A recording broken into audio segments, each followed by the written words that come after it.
না, আমি ওর সঙ্গে মিলিয়ে কথা বলছি কিনা আমি সেটা জানি না। আমি অনেক আগেই বলেছি, দেখেন যে কোনো সরকার, ধরুন এই মুহূর্তে একটা খুব খারাপ সরকার আছে, ধরা যাক কথার কথা, আগামীতে একটা সরকার আসলো খুব খারাপ সরকার, তাকে আমরা মার পিট কইরা বিভিন্নভাবে এত খারাপ সরকার আমরা চাই না, এটা বিদায় করে দিলাম। বিদায় করে দেওয়ার পর নতুন একটা সরকার আসলো। সেই সরকার যখন আমার চাহিদা না মেটাতে পারবে, আমরা তো সেই সরকারের কাছে কিছু প্রত্যাশা নিয়ে তো একটা সরকারকে আনি। যখন আমরা দেখবো সেই সরকার আমার এই প্রত্যাশা মেটাতে পারছে না, যে সমালোচনা আমি আগে সরকারের কাছে করেছিলাম, আগে সরকারের জন্য এই সরকার সেই কাজগুলি করছে, তখন কিন্তু অনেকের মনে প্রশ্ন জাগবে, তাহলে আমি আগেরটা সরালাম কেন? কিছু তো পেলাম না, আমি তো আগের চেয়েও খারাপ পেলাম। এই যে এই ধরনের হয়তো আগের চেয়েও খারাপ না, কিন্তু মানুষ কিন্তু আগের পেইনটাকে মনে রাখে না, নতুন পেইনটাই তার জন্য সবচেয়ে বড় হয়ে দাঁড়ায়, এবং তখন তারা ভাবে যে তাদের আগেরটাই ভালো ছিল। এই চিন্তাটা মানুষের মধ্যে কাজ করে। দেখেন, অন্তর্বর্তী সরকার যখন আসলো, আওয়ামী লীগ সরকারের পরে, শেখ হাসিনা সরকারের পরে, অন্তর্বর্তী সরকার যদি একটু সুশাসন চালু করতে পারত, বেশি দরকার নেই, একটু কয়েকটা ক্ষেত্রে, যেমন ওর বিরুদ্ধে সবচেয়ে বড় ঝামেলাটা কি ছিল? আওয়ামী লীগের দুর্নীতি ছিল।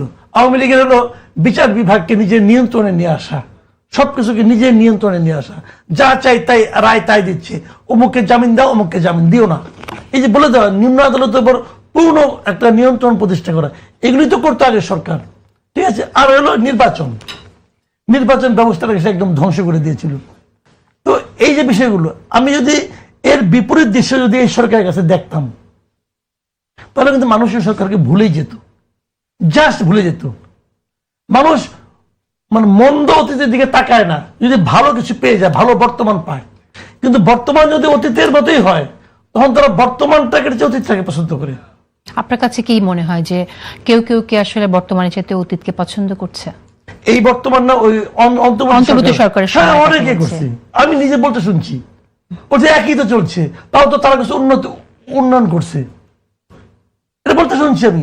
কিন্তু আমি তাকে যতই বুঝাই, ধরেন এই যে যেভাবে মানুষজনকে উঠিয়ে নিয়ে যাওয়া, আয়নাঘর করা, আমি তাকে যতই বুঝাই এই যে উন্নয়নটা করছে, এখানে তো 5 টাকার কাজ 25 টাকা দিয়ে করছে, আমি তাকে বলতে পারি এটা কিন্তু করছেও তাই, আওয়ামী লীগ তো তাই করছে, চুরি করছে ভাই। এরা বলে কি, তাও তো 5 টাকার ব্রিজটা রয়ে গেছে, ওরা তো তাও করতে পারে না, বলছে পোর্ট দিয়ে দিছে মানুষ। আরে পোর্ট দিলে আবার লাভও হতে পারে, কিন্তু আমি বলছি না পোর্ট দিলে আবার খারাপ হবে, পোর্ট দিলে আবার লাভও হতে পারে, কিন্তু পোর্টটা বিদেশে একটা কোম্পানিকে দিছে, এইটাই মানুষের মধ্যে একটা ইমোশন তৈরি করছে। আগে তো ভালোই চলছিল, খারাপকে দিয়ে দিল কেন? তো এই যে বিষয়গুলো একটা পরে একটা বলতে থাকে, তখন মানুষ কিন্তু কম্পেয়ার করে। আগে হয় নাই, নিম্ন আদালতে এই অন্তর্বর্তীকালীন সরকার এই যে জামিনগুলি বন্ধ করছে, এগুলো কোনো লজিক্যাল ছিল? এই যে পান্নাকে গ্রেফতার করছে, আবু আলম শহীদ খানকে গ্রেফতার করছে, একটা মুক্তিযুদ্ধ বিষয়ে একটা অনুষ্ঠান চলতেছে, সেখান থেকে সন্ত্রাসবাদী অপরাধ গ্রেফতার করলো, ওখানে সন্ত্রাসী কি করছে বলেন, কি করছে? এই গ্রেফতার হইলো, তা আওয়ামী লীগ এই কাজই করতো, আওয়ামী লীগ এই কাজই করতো। আমার পছন্দ হয় নাই, কয়েকজন জামাত শিবিরের লোক একটা যে খাইতে পড়ছে রে ভাই, শিবিরের পোলাপান একটা রেস্টুরেন্টে যে খাইতে পড়ছে, আবার দেখেন নাই শিবিরের কয়েকটা পোলাপান হাওড়ে গেছে, বেড়াইতে গেছে হাওড়ে, ধরে কয়েক সরকার পতন আন্দোলন প্ল্যান করতেছে, বলে না এটা বলছে তো। একই তো জিনিস, একই জিনিস, তাহলে যখন একই জিনিস হয়, তাহলে তোমার বেতন আন্দোলনকে আনলাম কেন? দেখেন সংস্কার করবে, হ্যান করবে, ত্যান করবে, ওই সংস্কারটা কি? যদি অন্তর্বর্তীকালীন সরকার এই সংস্কারগুলোর একটা বিষয় নিজেদের সরকারের মধ্যে ঢুকে বলতো এইটার নাম সংস্কার, দেখেন আমরা করতেছি, দেখাতে পারছে? দেখাতে পারে না। ডক্টর ইউনূস ভাষা নিয়ে নিজের নামে মামলাগুলি সব উঠে নিয়ে যাচ্ছে, একই কাজ আওয়ামী লীগ করছে। তো ডিফারেন্সটা কোথায়? কোনো ডিফারেন্স তো নাই। তখন মানুষ বলছে যে এটা তো আরো খারাপ, এটা তো আরো খারাপ।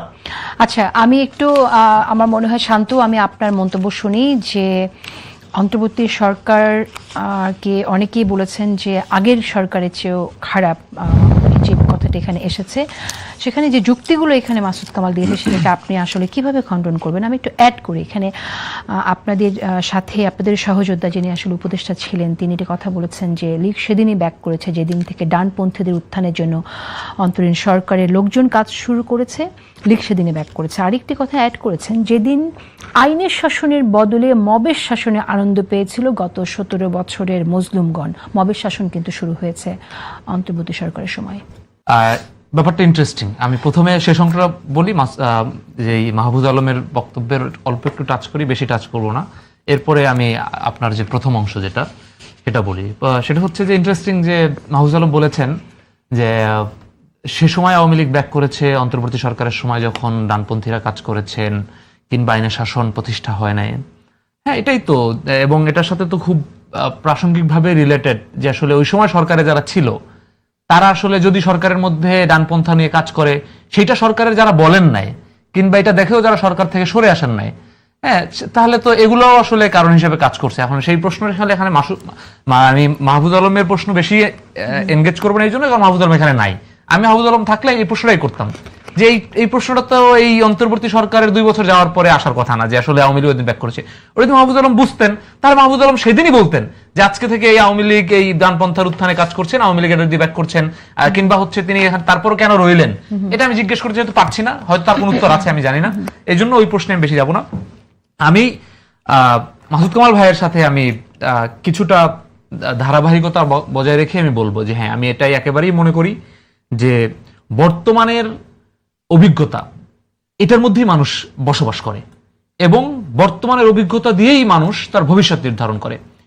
ইতিহাস অতীত থেকে মানুষ শিক্ষা নিতে চায়, অনেক সময় পারে না, অনেক সময় নিতে চায় কিন্তু বাস্তবতা সেটার সাথে মেলে না। কিন্তু ইতিহাস হচ্ছে আমাদের একটা আইডিয়াল প্লেসের জন্য আমাদের উদ্বুদ্ধ করে, কিন্তু ইতিহাস কখনোই আমাদেরকে পরিচালিত করে না। আমাদেরকে পরিচালিত করে বর্তমান, এবং বর্তমানের মধ্যে খুবই স্পেসিফিক ভাবে যেটা রুটি রুজি এবং বাঁচা মরার লড়াই, এই দুইটা বিষয় আসলে আমাদের ভবিষ্যতের দিকে নিয়ে যায়। সেই জায়গা থেকে আমি অন্তর্বর্তীকালীন সরকারের, তো আপনি যে প্রশ্নটা দিয়ে শেষ করলেন যে আসলে এটা কিভাবে আমি ডিফেন্ড করবো, আমি মোটেও প্রয়োজন বোধ করি না যে অন্তর্বর্তীকালীন সরকারের এটা ডিফেন্ড করা, এই অভিযোগের উত্তর দেওয়া। আসলেই তো অন্তর্বর্তীকালীন সরকারের লটস অফ ফেইলিয়ার আছে, এটা আমার কেন ডিফেন্ড করতে হবে? অন্তর্বর্তীকালীন সরকারের ফেইলিয়ার অন্তর্বর্তীকালীন সরকার ডিফেন্ড করবে। অন্তর্বর্তীকালীন সরকারের সর্বোচ্চ ফেইলিয়ার কারা ডিফেন্ড করতে পারে? যারা অন্তর্বর্তীকালীন সরকার থেকে এখন সরকার ধারাবাহিকতা আছে, এরা সর্বোচ্চ ডিফেন্ড করতে পারে, কিন্তু যারা অন্তর্বর্তীকালীন উপদেষ্টা ছিল তারা ডিফেন্ড করতে পারে। আমি তারা মোটেও তাদের উপদেষ্টা তো আমি শেষ করি, আমি মোটেও এর প্রয়োজন মনে করি না যে এইটার ফেইলিয়ার হচ্ছে আমাকে ইয়ে করতে হবে। এবং সেখানে যদি আমাদের কেউ থাকে না, সেই দায়টাও আমি স্বীকার জন্য প্রস্তুত। এটা কোনো ধরনের কোনো হীনমন্যতা নাই, কোনো লুকোচুরি নেই। আমি এটা মনে করি না যে অন্তর্বর্তীকালীন সরকারকে আমাদেরকে কোড অ্যান্ড কোড রক্ষা করতে হবে, বাঁচাইতে হবে। এটা কোনো রাজনৈতিক কিংবা এটা রাজনৈতিক দলের কাজ না, এটা কোনো গণতান্ত্রিক পদ্ধতিও না। এখন আমি এখানে যেই পয়েন্টটা মেড করতে চাচ্ছি সেটা হচ্ছে অন্তর্বর্তীকালীন সরকারের বর্তমানেরও বর্তমান পরবর্তী বর্তমান এখন তৈরি হয়েছে। অর্থাৎ অন্তর্বর্তীকালীন সরকারকে আমরা মনে করেন আরো 2-4-6 মাস গালাগালি করতে পারবো তাদের ব্যর্থতা নিয়ে, কিংবা তাদেরকে ডিফেন্ড করবো কি করবো না সেই প্রশ্ন এই টেবিল থেকে বারবার আসতে পারবে, আপনাদের মধ্য দিয়ে হোক কিংবা আমাদের মধ্য দিয়ে হোক। কিন্তু আর 2-4 মাস পরে এই অন্তর্বর্তীকালীন সরকার পরবর্তী বর্তমান, অর্থাৎ এই বর্তমানের পরে যে বর্তমান সরকার যেটা নির্বাচিত সরকার, অন্তর্বর্তীকালীন সরকারের তো যেমন দায় নাই তেমন দরদও ছিল না, যেমন আবার অনেক ধরনের রেসপন্সিবিলিটিও ছিল। সেটা নিয়ে আমরা তাকে অনেক জায়গায় প্রশংসা করি, ব্যাংকিং খাত, তারপর হচ্ছে ইন্টারন্যাশনাল লিগ্যাসি, একটা নির্বাচন, রক্তপাতী নির্বাচন, একটা গণতান্ত্রিক সরকারের হাতে ক্ষমতা দিয়ে যাওয়া, এগুলোতে কিছু কিছু জায়গায় আমরা প্রশংসা করি, আবার কিছু কিছু সমালোচনা করি। কিন্তু যারা জনগণের সাথে কমিট করে একটা লম্বা সময়ের জন্য বৈধভাবে ক্ষমতায় এসেছে, মানুষ এই বর্তমানে প্রবেশ করেছে। এখন সেই বর্তমান নিয়ে আমি একটা কথা এখানে বলতে, যে এই বর্তমান সরকারের কার্যক্রম এবং ইনক্লুডিং আস বিরোধী দল, হ্যাঁ, ইনক্লুডিং আস সরকারের কার্যক্রম মেজরিটি এবং আমাদের কার্যক্রম ডিসাইড করবে আগামীতে আওয়ামী লীগ ব্যাক করবে কিনা। এই বর্তমানের আমি সেই বর্তমানের প্রভাব কতটুকু আমি শেষ করি, হ্যাঁ, এই জায়গায় শেষ করি। সেটা হচ্ছে কোন বর্তমানের প্রভাবহীন না।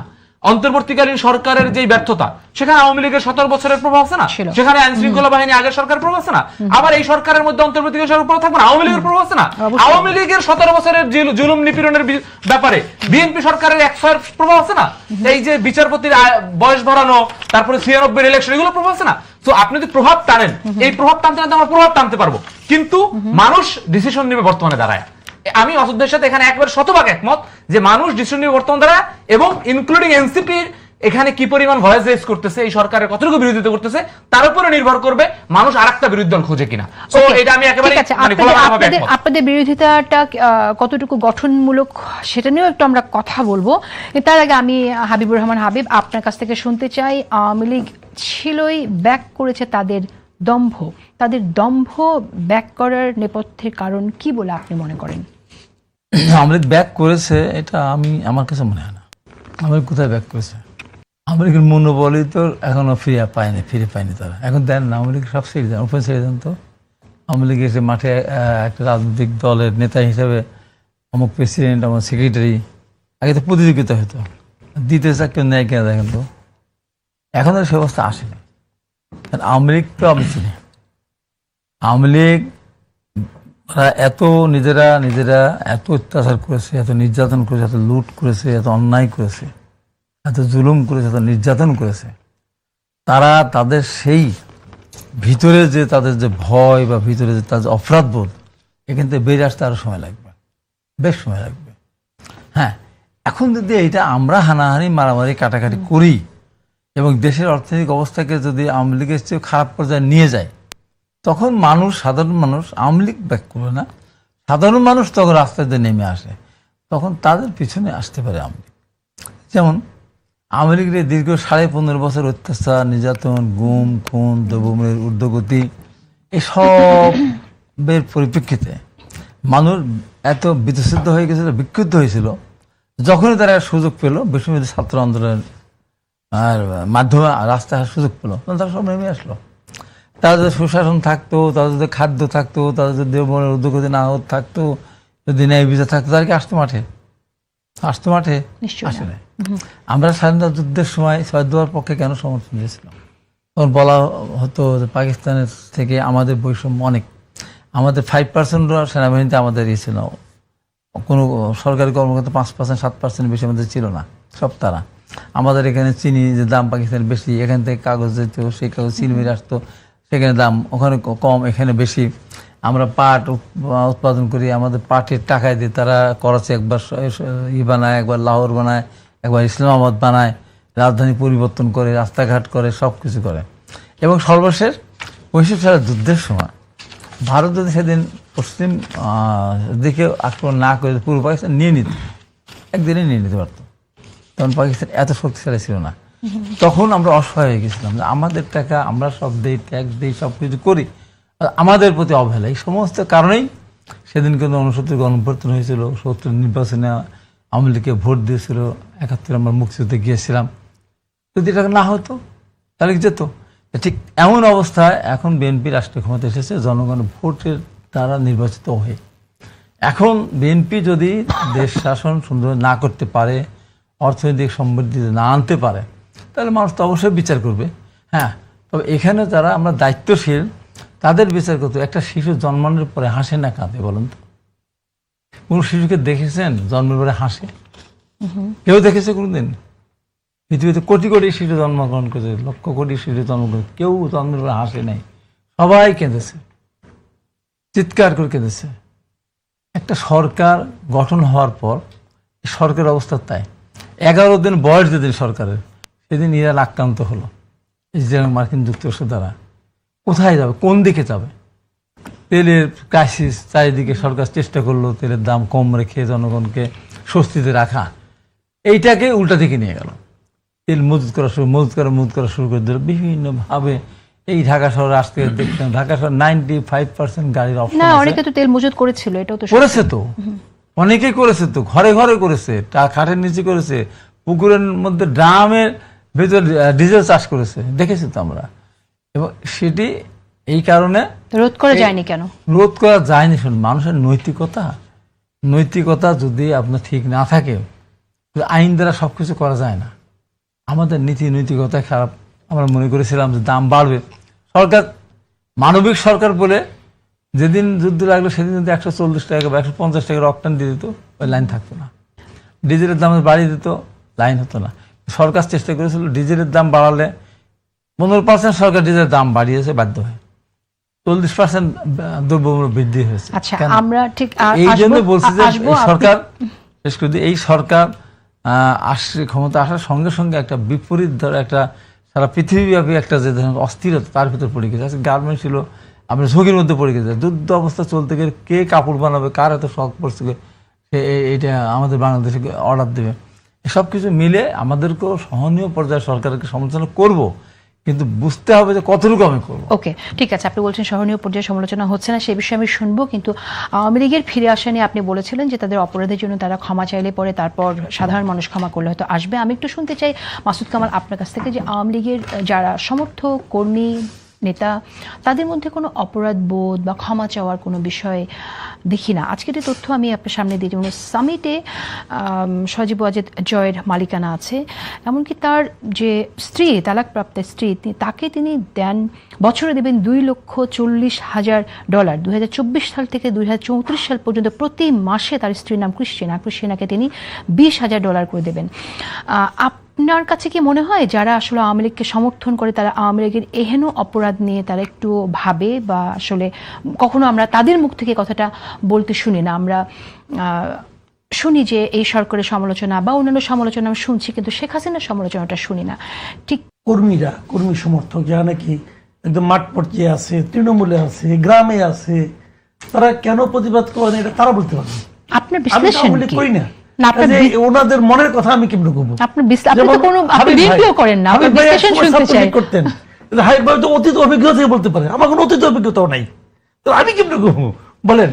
কাজেই ওইটা আমার পক্ষে বলা কঠিন। না, একজন আরেকটা জিনিস বিশ্লেষক হলো কি, হিসেবে আমি শুনতে চাইছি। আমি আপনাকে বলি সে জিনিস হলো গিয়ে, আমি যে আমার কথা বলেন, আওয়ামী লীগের প্রত্যেকটা নেতা, প্রত্যেকটা, আমি মানে আমি যদি একটা বাদ দিতে পারলে খুশি হইতাম হয়তো, কিন্তু আমার কাছে মনে হয় নাই প্রত্যেকটা নেতা এই ধরনের অর্থনৈতিক দুর্নীতির সঙ্গে জড়িত ছিল।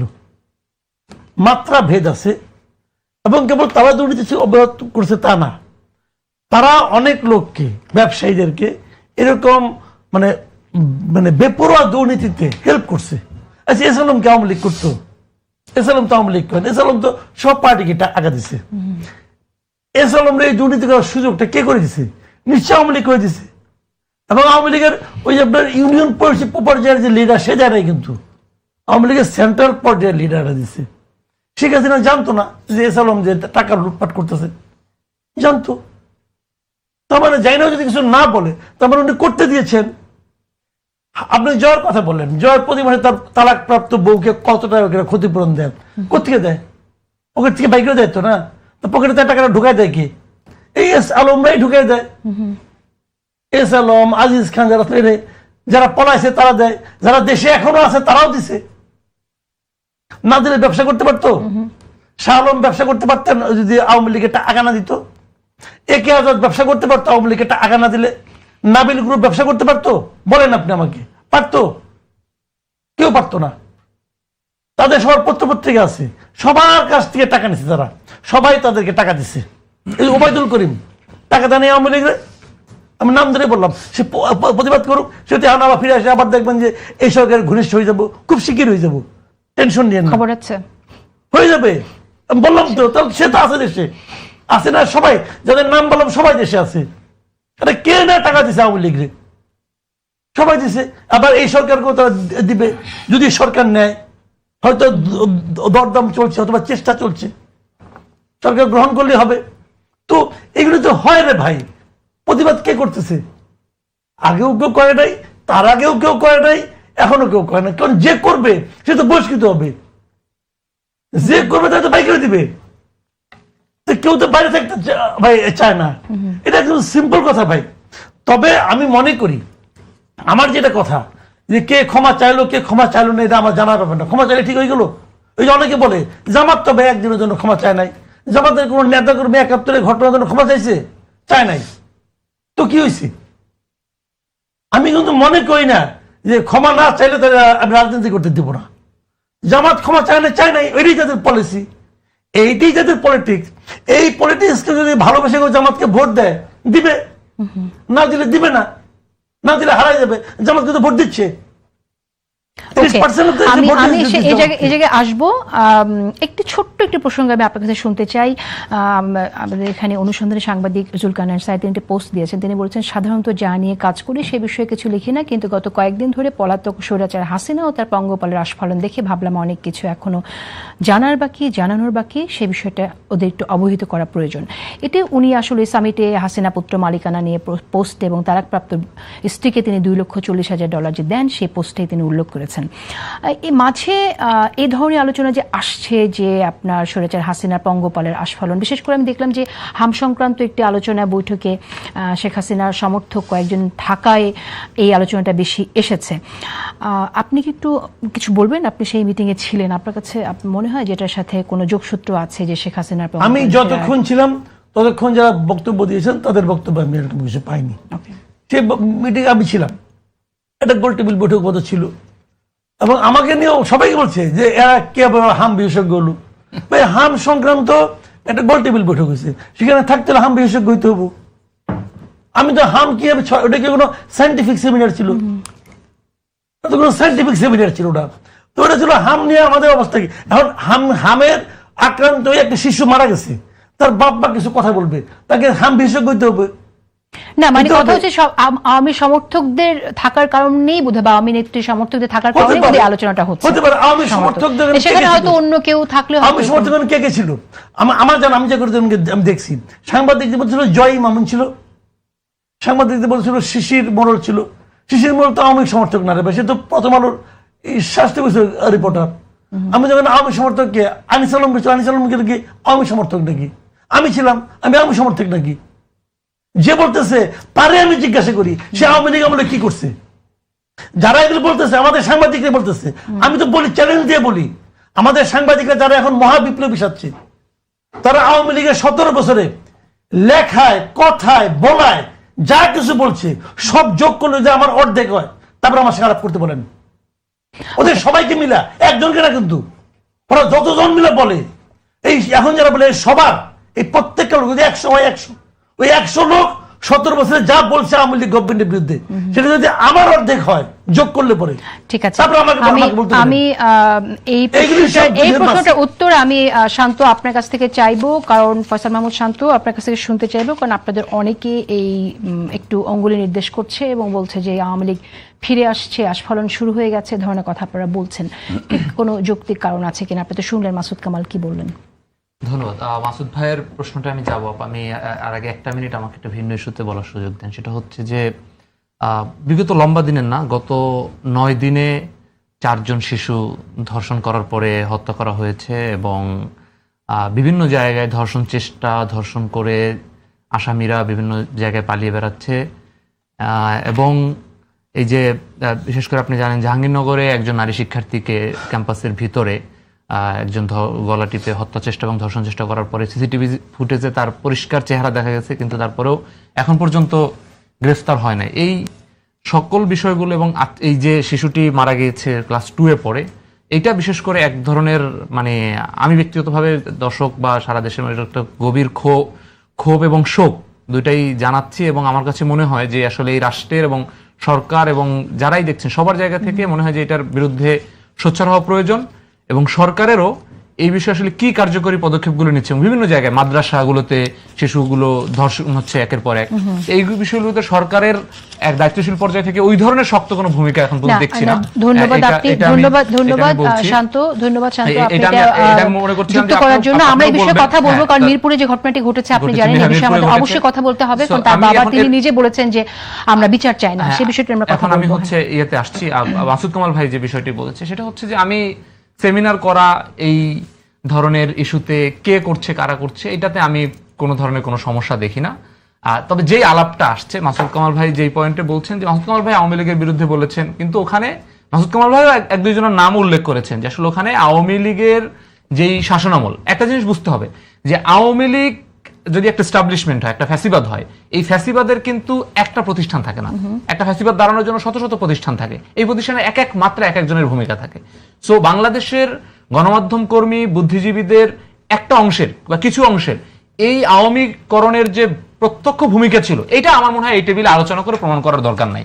এবং যখন বেগম জিয়ার বাসার সামনে ট্রাক ছিল, তখন যারা তাকে দুর্নীতিবাজ বলে সেই সমস্ত বিষয়কে জাস্টিফাই করেছেন, এটাও কিন্তু আমাদের এই সমাজের সাংবাদিক বুদ্ধিজীবীরাই করেছেন। সেই বিষয়গুলো নিয়ে তারা যেমন, আমি মনে করি তারা যেমন সেমিনার করতে পারবে, তার যদি কোনো ধরনের কোনো ধরনের আইন লঙ্ঘন না করেন, তার বিরুদ্ধে যদি ফ্যাসিবাদের বিরুদ্ধে কোনো ধরনের অপরাধ থাকে, তাকে জেলে নিয়ে বিষয়ে আলাদা বিচার। কিন্তু আইন লঙ্ঘন না করতেন সেমিনার করতে পারবেন। আবার এই সেমিনার করার বিপরীতে ওই সমস্ত মতের বিরুদ্ধে মানুষ যারা ওই সময়কার তাদের কর্মকাণ্ডকে ঘৃণা করেন, তারাও প্রকাশ্যে এগুলো সমালোচনা করবেন, ইঙ্গিত তুলবেন, আঙুল তুলবেন, সবকিছু করতে পারবেন। আমার মনে হয় যে এইটাই হচ্ছে জায়গা, এবং জনগণ ডিসাইড করবে যে উনি কি আওয়ামী লীগের দালাল ছিল কি ছিল না। আমি মাসুদ কামাল ভাইকে আওয়ামী লীগের দালাল বলে মাসুদ কামাল আওয়ামী লীগের দালাল হয়ে যাবে না, কিন্তু যে সত্যি সত্যি দালালি করছে তাকে বলার পরে সে সত্যি সত্যি দালাল হয়ে যাবে, কারণ তার হিস্ট্রিটা উঠে আসবে। ওখানে 5 আগস্টে জুলাই অভ্যুত্থান চলাকালীন সময়ে এই আন্দোলনকে বিএনপি জামাতের সন্ত্রাস বলেছেন এরকম ব্যক্তি ওখানে ছিলেন, লিখেছেন এবং তিনি ওন করেন সেই পজিশনকে, তিনি ওখানে ছিলেন। সেই কথাগুলো মানুষ বলবে। তাকে নিয়ে যখন আপনি কোনো আয়োজন করবেন, যারা আয়োজন করবে তাদের দিকে মানুষ আঙ্গুল তুলবে, তাদেরকে মানুষ সিসি করবে, এটা শুনতে হবে, এটা মেনে নিয়ে করতে হবে। আরেকটা প্রসঙ্গ এখানে, সেটা মাসুদ কামাল বলেছেন যে আওয়ামী লীগের ক্ষমা চাইতে হবে কেন, জামাত ইসলাম তো ক্ষমা চায় নাই। এক্স্যাক্টলি, দেখেন আওয়ামী লীগের জামাতের সাথে আপনার জোটও আছে। আমি মনে করি যে জামাতের প্রসঙ্গটা বলছি, জামাতের প্রসঙ্গ আসলে জোটের প্রসঙ্গটা জামাতের জোটের যতটুকু অতটুকু আমি ডিফেন্ড করার জন্য আমি লায়াবল। জোট প্রসঙ্গ নির্বাচন প্রসঙ্গে জামাতের নিজস্ব পজিশন, জামাত যদি এতে খাদে পড়ে যায়, জামাত যদি বাংলাদেশের হিস্ট্রি থেকে উৎখাত হয়ে যায়, ওটাও আমার ডিফেন্ড করার কোনো দায় নাই। কারণ ওই জোটে আমরা দেখেছি যে বিএনপি 30 বছর 24 বছর জোটে থেকেও সে এটা ডিফেন্ড করে নাই কখনো, এবং এটা করার প্রয়োজন না।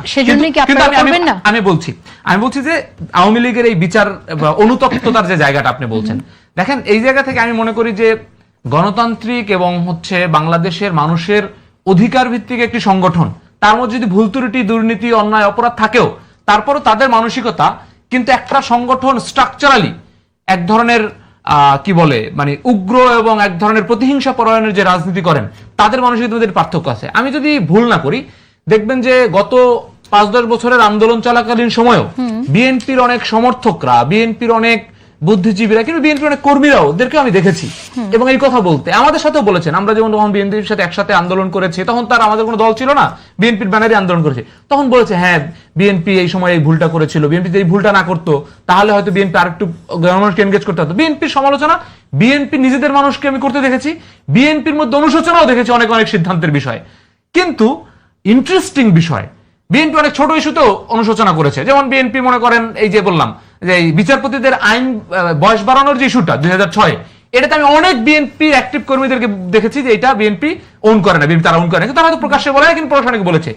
কিন্তু মানুষ হত্যার মতো বিষয়, সেই বিষয়টা আমি আওয়ামী লীগের টপ থেকে শুরু করে একেবারে ইউনিয়নের কোনো পোস্টহীন নেতার পর্যন্ত আমি দেখি নাই তাদের মধ্যে একটা ন্যূনতম অনুশোচনা আছে। এমনকি তারা এভাবেও বলেন না যে আওয়ামী লীগ এই কাজটা খারাপ করেছে, এখন তো বিএনপি খারাপ করছে, তার মানে দুটোই খারাপ দল, তার মানে আমাদেরও রাজনৈতিক অধিকার আছে, এতটুকু ঘুরে পেঁচায় বলেন না, এতটুকু পলিটিক্যালি কারেক্ট বা সুগার কোটিংও করেন না। তারা সরাসরি বলেন যে শেখ হাসিনার কোনো ভুল ছিল না। একেবারেই একবার পুরো স্ট্রাকচার, পুরো চেইন অফ কমান্ড, এটা মিন করে যে সংগঠনটাই ইটসেলফ তার আদর্শিকভাবে তারা একটা উগ্র এবং মানুষের প্রতি প্রতিহিংসা পরায়ণ। এবং দেখবেন তাদের প্রত্যেকের কথায় আসলে কারে কিভাবে দমন করবেন এই ধরনের কমেন্ট আপনি পাবেন, এই ধরনের বক্তব্য পাবেন।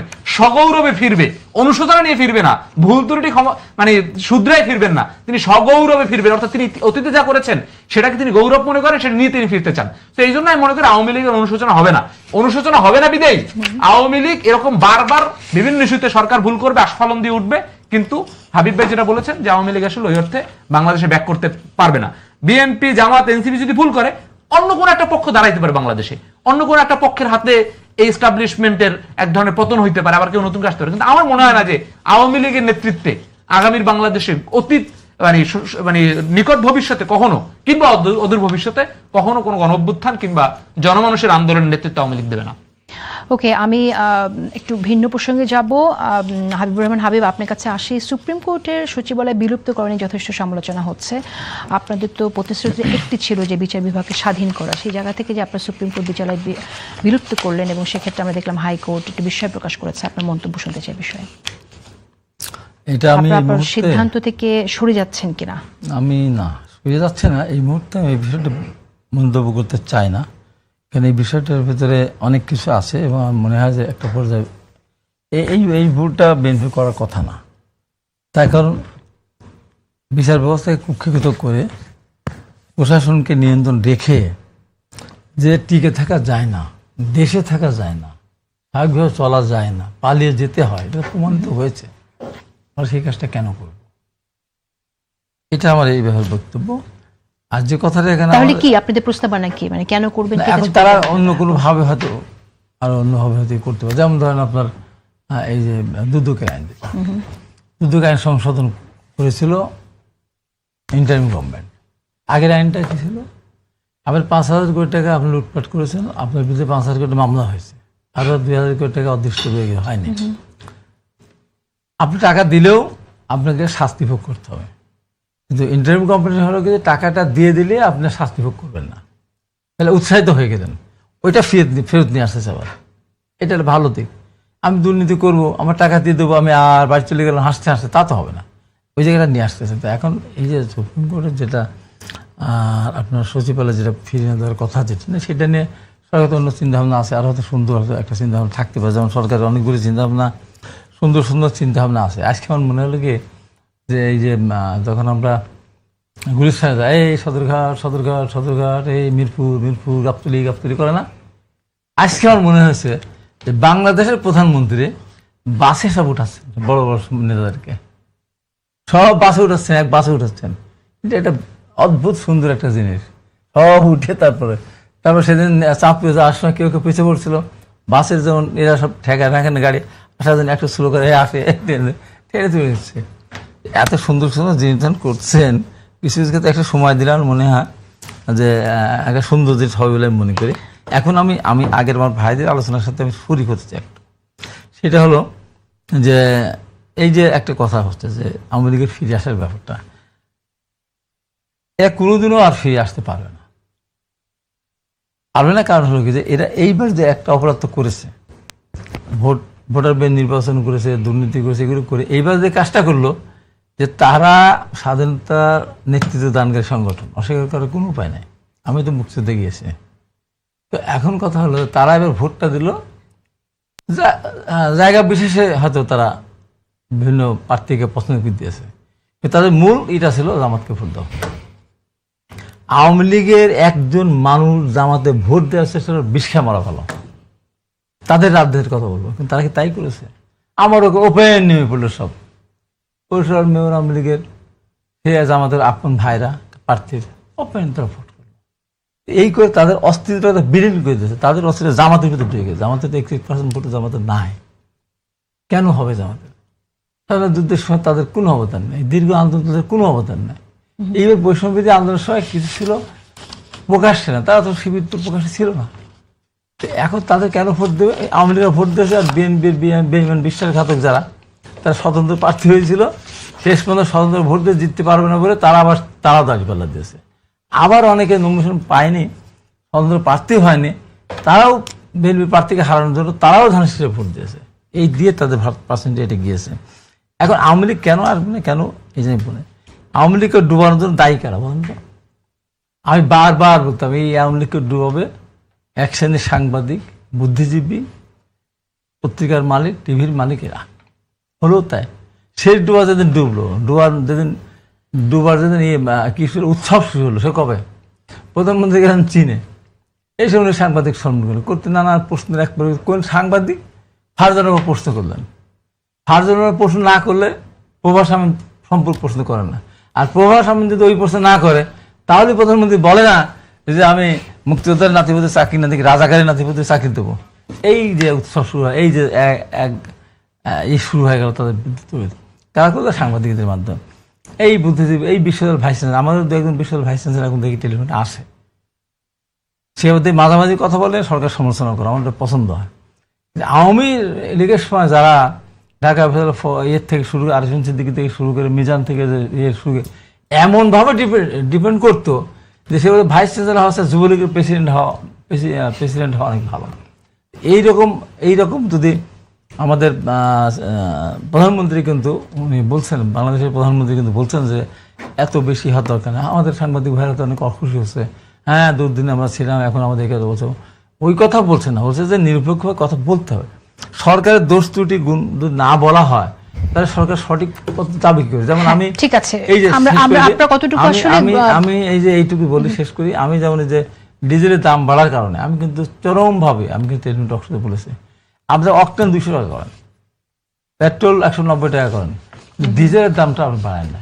আচ্ছা, ডিজেলের এটা- 15% এই দাম সিদ্ধান্ত- বাড়াতে গিয়ে এই ধরেন সিদ্ধান্তে- 5,000 কোটি টাকা, সরকার 10,000 কোটি টাকা সেভ করবে, 1 লক্ষ কোটি টাকার উপরে ক্ষতি হয়ে গেছে। ক্ষতি হয়ে যাবে না। সেক্ষেত্রে বিদ্যুতের দাম বাড়ানোর সুপারিশও আছে, আমরা সেই সবকিছুই বিষয়ে তো, কথা ডিজেলের বলবো। দাম হ্যাঁ, না বাড়লে বিদ্যুতের বিদ্যুৎ দাম বাড়ছে না, বাড়বে না, পরিবহন হ্যাঁ। দাম বাড়ছে না, জিনিসপত্রের দাম সেই বাড়ছে না, 21% পর্যন্ত বৃদ্ধির প্রস্তাব করেছে পিডিবি, আমরা জানি। আমরা আলোচনায় না, এটা হাবিব ভাই যেটা বলছে এটা কিন্তু এক ধরনের ঠিক এই কারণে আপনি যখন জ্বালানি তেল দাম বাড়াবেন, মানে না বাড়ালে এটা ক্ষতি হতো সরকারের, এখনো ক্ষতি হয়, ক্ষতি কিন্তু এখনো হয়।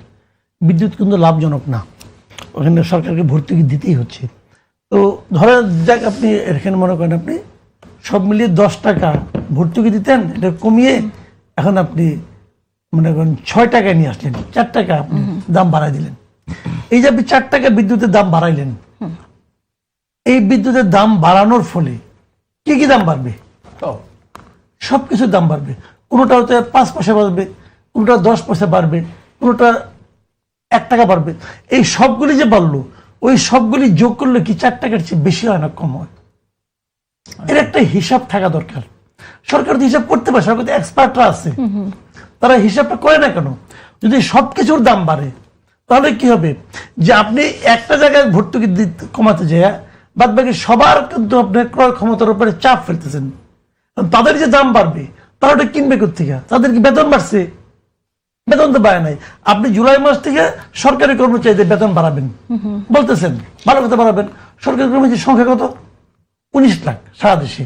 19 লাখের মধ্যে 4 লাখ এখনো শূন্য পদ। তার মানে বাস্তব হলো 15 লাখ।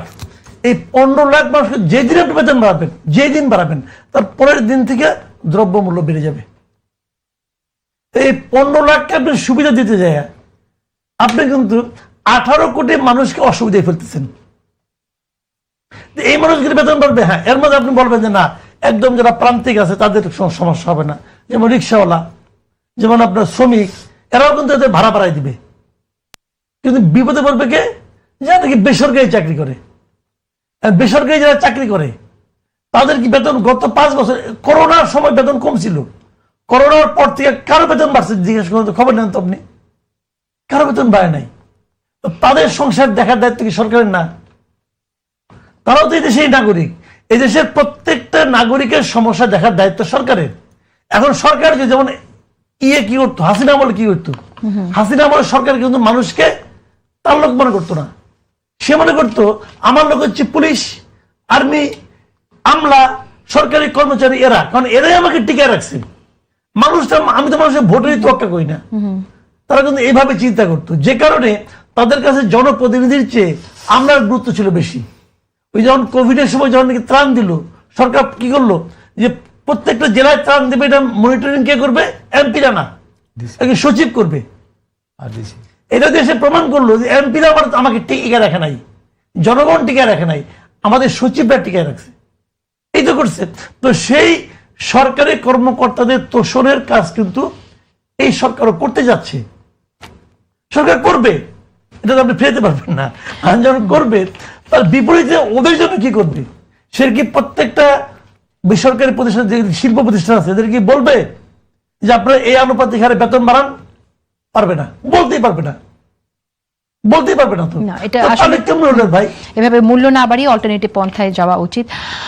আমি শান্ত, আপনার মন্তব্য শুনবো, আপনি যদি এখানে কিছু বলতে চান। কিন্তু স্পেসিফিক একটা কোয়েশ্চেন আছে আমার আপনার কাছে। আমরা দেখলাম একটি তথ্য যে আসিফ মাহমুদের সাবেক এপিএস এর গাড়ি চালক ভাই এখন কোটিপতি। তার অনেক সম্পদে, দুদকে দেয়া তথ্য অনুযায়ী অনেক সম্পদের লিস্ট দেখা যাচ্ছে। 5 আগস্টের পর 2টি এফডিআর এ তার জমা 21 লাখ টাকা, স্ত্রীর নামে কিনেছেন 44 লাখ টাকার মাইক্রোবাস, প্রাইভেট কার চালক, অথচ ব্যবসায়িক মূলধন 96 লাখ টাকা। আমি আপনার কাছে শুনতে চাই, আপনারা তো আসলে নয়া বন্দোবস্তের কথা বলেছেন, দুর্নীতির বিরুদ্ধে এত কথা বলেন, আপনারা নতুন দল, ছোট দল, তারপরও আপনাদের নেতাদের সাথে যারা ছিল তারা এসব দুর্নীতি যে করেছে, আপনার কিভাবে ডিফেন্ড করবেন, কি বলবেন? ডিফেন্ড করার আমি আপনার একটা জিনিস আমি বারবার ক্লিয়ার করার চেষ্টা করছি। অভিযোগ এসেছে, সরকারের উচিত, আমি একবার প্রকাশ্যে মিডিয়াতে বলছি, যে আসিফ মাহমুদের যিনি এপিএস ছিলেন তিনিও এনসিপির সাথে কোনোভাবেই কোনো রাজনৈতিক সম্পৃক্ততা নাই। দ্বিতীয়ত হচ্ছে আসিফ মাহমুদের এপিএস এর যে ভাই তিনি তো নাই, তাকে যেমন আমি তার জীবনে নামও শুনি নাই। যদি তার দুর্নীতি সম্পদ যদি অবৈধভাবে বেড়ে থাকে তাহলে অবশ্যই তার বিরুদ্ধে শক্তিশালী ব্যবস্থা নেওয়া উচিত, এবং এটা তো খুব অল্প সময়ের মধ্যে করেছে, এটা ট্রেস করা সহজ। মনে করেন একটা দুর্নীতি যখন 10 বছর 15 বছর যাবত হয় তখন কিন্তু অনেক ফাঁকফোকর দেখানো যায়, অনেক সম্পদ বাড়ানো যায়। 1.5 বছরের মধ্যে যদি তিনি কোটি কোটি টাকার মালিক হয়ে থাকেন গাড়ি চালক থেকে, সরকারের উচিত, আমি তো সরকারের কাছে আহ্বান করছি, অন্যান্য ইস্যুতে যেভাবে আমরা বারবার আকুতি জানাচ্ছি, এটা আকুতি জানাচ্ছি, যাদের সম্পদ এভাবে অবৈধভাবে বেড়েছে তাদের অবশ্যই, যেমন আসিফ মাহমুদের এপিএস এর ব্যাপারেও দুর্নীতির একটা অভিযোগ প্রথমে মিডিয়াতে এরকম ঢালাও করে সকল মিডিয়াতে এসেছিল, সেটা পরে আমরা দেখলাম যে দুদক সেখান থেকে ছাড়পত্র দিয়েছে, তার পাসপোর্টের আটকের কথা ছিল সেটি কি ছেড়েছে, এবং বলেছে তার বিরুদ্ধে কোনো ধরনের আর্থিক অনিয়মের কোনো তথ্য পায় নাই। তো তার ভাইয়ের বিরুদ্ধে যদি পায় তাহলে তাকে ব্যবস্থা নেওয়া উচিত, এটা কোনো ধরনের কোনো ডিফেন্ড করার কিছু নাই। এর আগে যেটা আপনি বললেন যে মন্তব্য করবো কিনা, সেটা এখানে একটু কিছু মন্তব্য করি। সেটা হচ্ছে যে দেখেন, এই দ্রব্যমূল্য, তারপরে হচ্ছে বিভিন্ন দাম বৃদ্ধি, এগুলো নিয়ে তো আমরা বারবার কথা বলি। আমি বাজেটের কয়েকটা দিক একটু ইঙ্গিত করতে চাই, একেবারেই অনলাইনার করে, কারণ যেহেতু লম্বা সময় নাই। বিএনপি এই বছরের এক ধাক্কায় 18% বাজেট বাড়ানোর একটা পরিকল্পনা, সাইজ বড় করার একটা পরিকল্পনা করেছে, যেটা আসলে হিউজ। এই পরিমাণ ইকোনমিক ক্যাপাবিলিটি বা প্রবৃদ্ধি আছে কিনা এবং এটা কোন প্রেক্ষাপটে বাড়াবে সেটা আসলে বিএনপি বা কোন কিসের আশায় বা কোন জায়গা থেকে ফান্ড আসবে সেটা কিন্তু বিএনপি ক্লিয়ার করে নাই। এবং আমরা দেখছি যে এটাতে কি হবে, যে রেভিনিউর একটা বড় অংশ এই বাজেটে চলে যাবে। এবং বিএনপি আরো একটা প্ল্যান করেছে, আমরা শুনতে পাচ্ছি, সেটা হচ্ছে চাল ডালের মতো নিত্য প্রয়োজনীয় জিনিসেও বিএনপি আসলে ভ্যাট ট্যাক্স বসানোর কথা চিন্তা করছে। তো এইটা কিন্তু আরো, যেমন মাসুদ কামাল ভাই যেটা বলছে, আমি ওটার পর থেকে শুরু করছি, যে আপনি এই 15 লাখের বাড়াইলেন, বেতন বাড়াইলেন, তারপরে আবার চাল ডালের উপরে যখন আপনি ট্যাক্স বসাই দিবেন, ভ্যাট বসাই দিবেন, তখন কিন্তু দেখা যাবে যে ওই 15 লাখ হয়তো কিনতে পারবে, বাকি 15 কোটি কিন্তু এটা না খায় মরতে হবে। সো এই ধরনের আমরা দেখছি। এবং যে এডিপির যে এক ধাক্কায় 20% বাড়ানোর যে পরিকল্পনা, এইরকম বিএনপি কিছু পরিকল্পনা করেছে, কিন্তু আমরা শুনেছিলাম যে তারেক রহমান বলেছিল গত ডিসেম্বরে সম্ভবত বলেছিল যে আমরা বিএনপি কোনো ধরনের বড় প্রকল্প নিবে না, কারণ যত বড় প্রকল্প, মেগা প্রকল্প, তত বড় দুর্নীতি।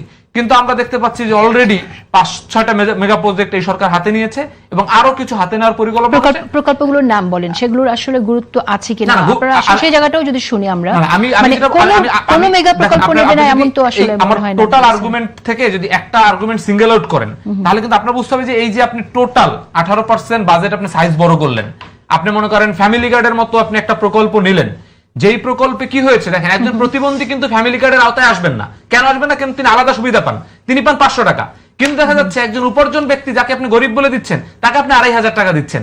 তার মানে এই যে ম্যানেজমেন্টটা নাই, যে আপনার একটা কার্ড সিস্টেম না থাকার কারণে একজন ব্যক্তি পাচ্ছে, হয়তো যিনি সক্ষম তিনি পাচ্ছেন 2500 টাকা, কিন্তু প্রতিবন্ধী তিনি অন্য একটা কার্ড পায়, প্রতিবন্ধী ভাতা পায় বিদায় তিনি ফ্যামিলি কার্ড পাচ্ছেন না, বিদায় তিনি পাচ্ছেন 500 টাকা, তিনি উপার্জনই করতে পারছেন না। এই যে প্রত্যেকটা প্রকল্পের টাকার উৎসটা কোথায় হবে? কারণ আপনি তো অলরেডি আপনিও বলছেন, মানে সরকারও বলছে যে আমার টাকার সংকট আছে, এই বিগত সরকার, ফ্যাসিস্ট সরকার এই জিনিসগুলোকে অনেক আমাদের ঋণে রেখে গেছে। তারপর আপনি যখন এই ধরনের বিগ বাজেট, সাইজ বাজেট করেন এবং সেটার কোনো অ্যাসেসমেন্ট যখন জনগণকে দেন না, সেটা এক ধরনের ভয়াবহ সংকট পরিস্থিতি তৈরি হবে, যেটা আমরা মোকাবেলা করতে পারবো কিনা। আমার মনে হচ্ছে আমি এই প্রসঙ্গে একটু উত্তরটা শুনে নিই, আমি শুনে তারপর আমি আসছি আবার একেবারে শেষে আছি। হাবিব ভাইকে একটা বিষয় আমি ধন্যবাদ দিতে চাই, সেটা হচ্ছে যে হাবিব ভাই আমার কাছে এখানে মনে হচ্ছে যে তিনি এই সুপ্রিম কোর্ট সচিবালয় বাতিলের বিষয়ে তিনি মন্তব্য করতে চান না। আমি অন্তত এই পজিশনটাও বিএনপি নেতাদের অ্যাপ্রিশিয়েট করি। কেন করি? কারণ এইটা যে দরকার, এবং বিএনপির যে 31 দফা বলেন, বিএনপির গত 17 বছর অ্যাক্টিভিজম ছিল সুপ্রিম কোর্ট সচিবালয়ের পক্ষে, এবং তারা এই সমস্ত বিএনপির নেতারা যারা অন্তত মন্তব্য করেন, তারা অন্তত এই দরকারের জায়গাটা হিপোক্রেটিক জায়গায় যান নাই। তারা এখনো বলছেন যেটা দরকার হয়তো ভালো কিছু করবেন, কিন্তু আমরা দেখতে পাচ্ছি যে এই জায়গা থেকে সরকার, হাবিবের কথা দিয়ে একটা জিনিস পরিষ্কার হয়েছে যে বিএনপির ইন্টারনাল ফোরামেও এই সুপ্রিম কোর্ট সচিবালয়ের বিষয়ে বিএনপির পদক্ষেপ কি, পরিকল্পনা কি, এটা এখন পর্যন্ত ক্লিয়ার করেন নাই, যে কারণে এটার পক্ষে তারা যুক্তিও দিচ্ছেন না এবং তারা অন্তত এটাকে এড়িয়ে যেতে চাচ্ছেন। আমি মনে করি যে এই ধরনের যে সিদ্ধান্ত, এইটা বিএনপির যে বৃহৎ মেজরিটি যে অংশ, সেই মেজরিটি অংশকে ইগনোর করে সামাও হয়তো অল্প কয়েকজনের ক্ষমতা কক্ষিগত করার জন্য হইতে পারে, অথবা ভুলভাবে কারো ধরনের প্ররোচনা হইতে পারে যে বিএনপি এই ধরনের সিদ্ধান্ত নিচ্ছে, যেটাতে বিএনপির নেতৃবৃন্দরাও অ্যালাইন না। আচ্ছা ঠিক আছে, এটা এখানে হাবিবুর রহমান হাবিব আপনি কিছু বলবেন কিনা এই প্রসঙ্গে? আর এর আগে আমরা মিরপুরে যে শিশুটিকে হত্যা করা হচ্ছে সেই বিষয়ে আমি আপনার কাছে প্রশ্ন করব বা জানতে চাইবো, ওটা বলেছিলাম, সে জায়গায় ফিরে আসি।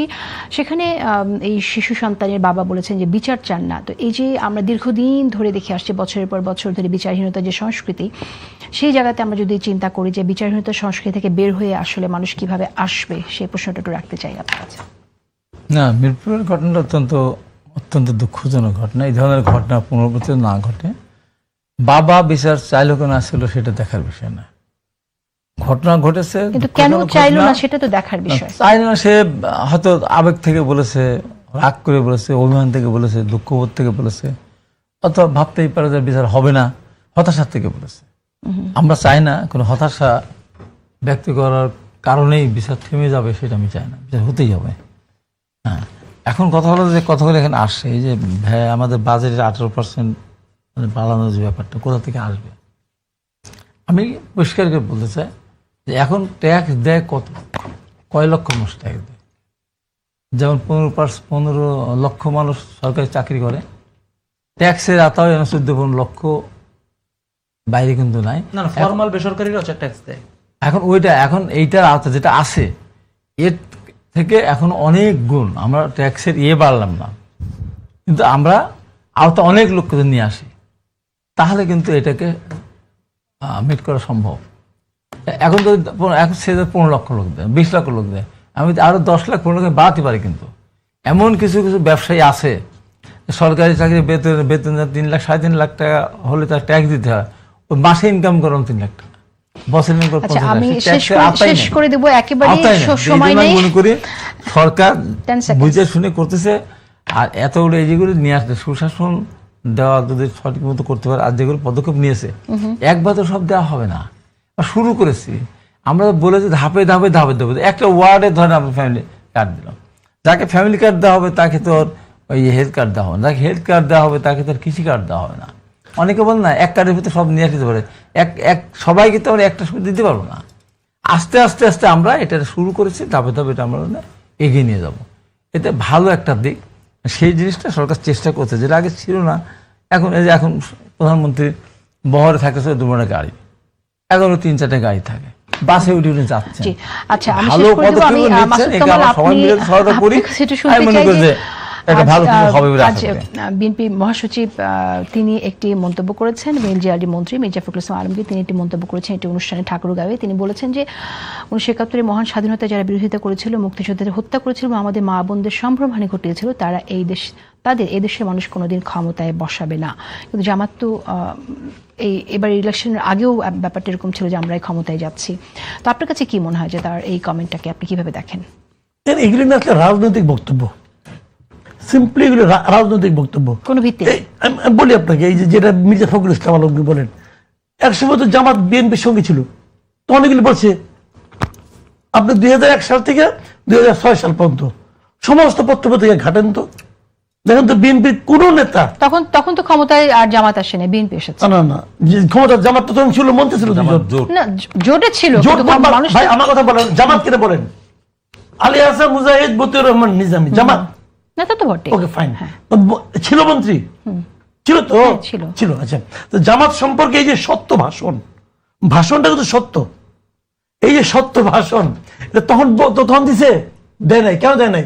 তখন এটা বুঝতো না, তখনও বুঝতো, এটা তখনও বুঝতো। রাজনীতি করলে পরে দলের যে মানে সেন্ট্রাল দলের যে ডিসিশন এটাকে মেনে চলতে হয়। তো এখন তারা বিরোধী দল, তারা তাদের প্রতিদ্বন্দ্বী ঘাড়ের উপর নিঃশ্বাস ফেলতেছে, এখন তো জনগণের কাছে বলতে হবে, বলতেছে। এখন এইটা শুনে কিন্তু জনগণ ভোট দিব কি দিব না এটা কিন্তু ঠিক না। আচ্ছা, এই যে আমি একটা কথা বলি আপনাকে, আমি একটা সিম্পল কথা বলি। অনেকে আমাকে জিজ্ঞাসা করে জামাত 30% ভোট পাইলো কই, এত ভোট তারা কে দিল? এখানে কিন্তু জামাতের ভোটের সঙ্গে কার ভোট যোগ হয়েছে? যতটা না আওয়ামী লীগের ভোটে আসছে তার চেয়ে বেশি বিএনপির ভোট। বিএনপির ভোটে গেছে। আচ্ছা, আমরা জামাতকে আসলে দেখেছি অতীতে, আমরা এবার এখন এনসিপি জামাতের সাথে আছে, অতীতে সব দলের সাথে মোটামুটি জামাত ছিল, আওয়ামী লীগের সাথেও ছিল। তো জানি না এগুলো রাজনৈতিক মন্তব্য কিনা, সাধারণ মানুষ কি করবে, এবং আগামীতে আপনাদের রাজনীতি, প্রত্যেকটা দলের রাজনীতি তাদের স্বচ্ছতার উপর নির্ভর করে, এবং কমিটমেন্ট এবং সেটা এখানে কি একটা কমেন্ট করব? এবং হ্যাঁ, তাদের প্রতিশ্রুতি এবং সেটার বাস্তবায়নের উপর বোধহয় অনেক কিছু নির্ভর আমি করে। একটা সেই জায়গায় খুবই সংক্ষেপে, একবারে খুবই সংক্ষেপে একটা, শান্ত- মানে একটু ফান করেই বলি যে সম্মানিত মহাসচিব মির্জা ফখরুল ইসলাম আলমগীর সাহেব বলেছেন যে এই দেশের মানুষ স্বাধীনতা বিরোধীদেরকে ক্ষমতায় বসাবেন না বা ক্ষমতার মসনদ দিবেন না। এটা যদি তিনি জামাতকে মিন করে থাকেন তাহলে আরেকটা বাক্য যোগ করলে ভালো হয়ে যায়, তবে বিএনপি দিবেন। এই দেশে শেষ করে স্বাধীনতা দিতে হবে। বিরোধীদেরকে আর সময় নেই, সময় নেই। একমাত্র আচ্ছা, মন্ত্রিত্ব এবং ওকে, ক্ষমতা ফয়সাল মাহমুদ দিয়েছে শান্ত, BNP এছাড়া আর কেউ দেন আচ্ছা, না। হ্যাঁ। আমাদের- জনগণ না দিতে পারে, বিএনপি দিবে। জামাত জোটে ছিল, জামাত ক্ষমতায় যায়নি, কিন্তু 185টা ছিল বিএনপি, জামাত ছিল 17টা। জামাত একা